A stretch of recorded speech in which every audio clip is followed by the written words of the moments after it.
Assalamualaikum warahmatullahi wabarakatuh.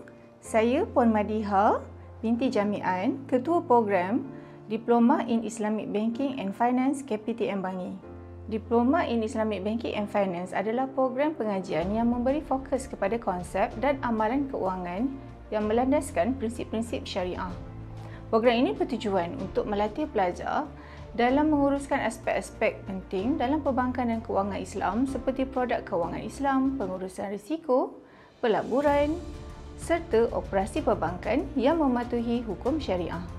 Pelajar akan mempelajari topik-topik asas perbankan Islam, keuangan Islam, pembiayaan Islam dan pengurusan keuangan dalam konteks yang halal.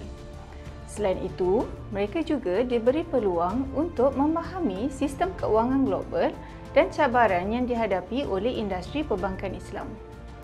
Setelah tamat pengajian, graduan Diploma Islamic Banking and Finance boleh bekerja dalam pelbagai sektor, terutama dalam bank-bank Islam, institusi keuangan, syarikat pelaburan dan agensi-agensi yang terlibat dalam keuangan Islam. Program ini juga menyediakan peluang untuk melanjutkan pengajian ke peringkat lebih tinggi dalam bidang perbankan, keuangan atau pengurusan. Syarat kemasukan dalam Diploma in Islamic Banking and Finance, pelajar hanya memerlukan 3 kredit sahaja dalam mana-mana subjek SPM termasuk lulus matematik.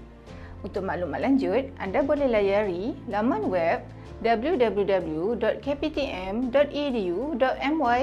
Jangan lepaskan peluang anda untuk menyambung pengajian di KPTM Bangi. Jom masuk KPTM!